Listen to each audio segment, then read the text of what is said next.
Hello guys, welcome to answer writing session. So we will be talking about women movement in this session. So what I'll do is I'll share a question, just look at this question and plan your answer. And then I'll also be discussing, answer to this question. So there's a question, women movement is not a unidirectional movement because of the variations in the challenges faced by women across class, caste, region, and religion. And remember, don't confine your answer to India only just because the question is asked from paper two. Okay, so you need to write from all the perspective across the world, across the thinkers. You need to add. So again, we are not going to discuss women movement as such. There are the reasons, there are evolution and all those things we are not going to cover. We are going to focus on this particular question. So what can be your introduction? So what will you write? You can write directly from the question itself. So you can say the women movement is one of the most globalized modern social movement, but it is far from unidirectional. From the question only. And women face diverse challenges shaped by intersections of class, caste, region, religion, and race from the question only, right? So these differences that necessitate varied approach and highlighted the movement's multidimensional nature. So this is what you can actually write in your intro, and then you can talk about, you can talk about women movement. So not everything, but briefly what is related to the question. You can talk about intersectionality.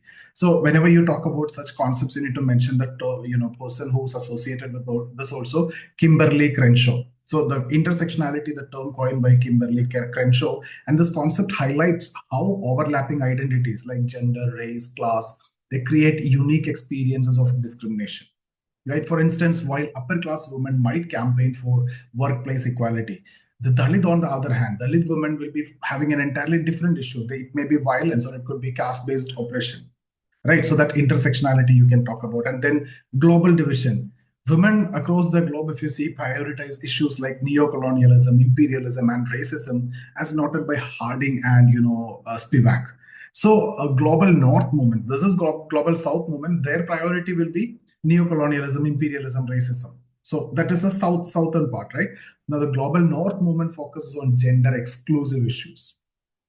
Okay, let's talk about multi-dimensional nature of women movement. Directly again from the question, we'll talk about class and gender, we talk about caste and gender, we talk about region and gender, we talk about religion and gender, we talk about role of middle class women. So all these can be discussed, right? So class and gender, if you see, women workers face dual struggles. First is maternal concerns, wages, working conditions like that. Sorry, not maternal, material concerns.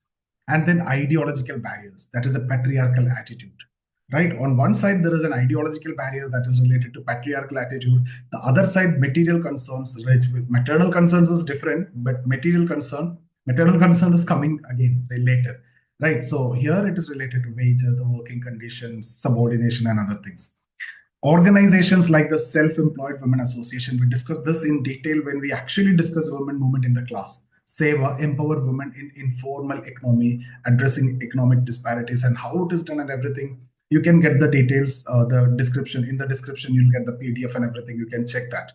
Complete details is, of the class, which is completely free also. Now, caste and gender. Dr. B.R. Ambedkar highlighted the double burden faced by Dalit women who endure caste and gender oppression. On one side, gender oppression, the other side, see, Brahmin women, think about the oppression that a Dalit woman facing. Right? So here there will be caste oppression, there will be gender oppression. Now, movements like Dalit women's collective emphasize resistance to caste-based sexual violence. Okay, so we talk about when we talk about backward caste movement, we talk about Dalit movement. So when we talk about women movement, we also go specific and we discussed about Dalit women movement, right? So that is specific to this sexual violence and oppressions and other things. Dalit Women's Collective. This emphasizes resistance to this caste-based sexual violence, right? So in states like Kerala, they were not even allowed to cover the chest part and all, the fold. Again, coming to region and gender. Regional differences again impact women priorities. For instance, women in Northeast India focus on human rights and anti-militarization efforts, as seen in Iram Sharmila's campaign against AFSPA. Again, in rural areas, movements like Chipko that address environmental concerns that affecting them. So that again depends on region. Then religion. Religious norms also perpetuate, patriarchy.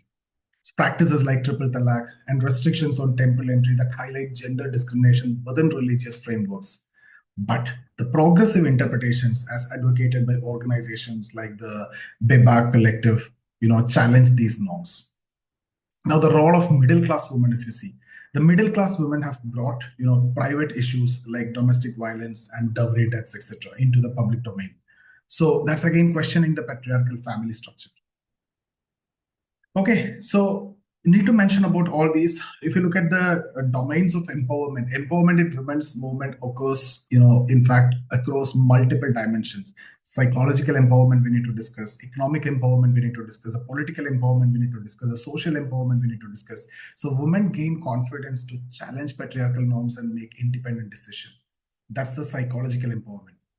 Access to labor market, fair wages, control over assets, that the economic empowerment. Ability to influence societal rules and norms through formal and informal institutions. That's a political empowerment. Autonomy in decisions related to mobility, health, education, and reproduction. That's the social empowerment. So this is something which you can, so see, when we talk about empowerment, it's not only about economic empowerment. We are discussing different domains of empowerment: psychological, economic, political, social, all the dimensions we need to talk about, intellectual. Right, now let's talk about the sociological perspective. Firstly, you can talk about Sylvia Valby, identified patriarchy as a system which is operating across multiple domains, including the family, religion, and the economy, that's shaping women's varied experiences. You can always mention Sylvia Valby, anything connected to women. We discussed a lot about this perspective. Again, Gayatri Chakravarti Spivak. So again, critique the global North feminist movements for overlooking the unique challenges of global South women. So she emphasized solidarity through acknowledgement of differences. Going to Neera Desai, analyzed the movements like Chipko, noting how women articulated concerns about fuel, fodder, and water, but struggled to challenge the patriarchal structures within family. Interesting, right? Again, Maria Mies highlighted the difference during colonialism, where white women were housewives, while women of color were exploited as laborers, demonstrating radical, this kind of racialized gender oppression. So white women's normally housewife. That way also they're housewife.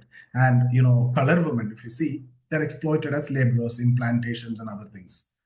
Right? So that's again demonstrating the racial gender oppression. Sylvia Valby, I've already discussed. You can talk about that. If you look at the PDF which is given to you as part of the course, then there are much more you can add from that also. So what I want to conclude is the women movement is far from monolithic. As asked, now we need to align with the question, right? So that's how you need to answer. Its multidimensional nature reflect the intersectionality of challenges faced by women across class, caste, region, and religion. So this is what given in the question. This is how I'm concluding. Intro also I started like this. Conclusion also I'm going in that way. So to foster inclusivity, the movement must bridge internal divisions and address specific needs while maintaining solidarity.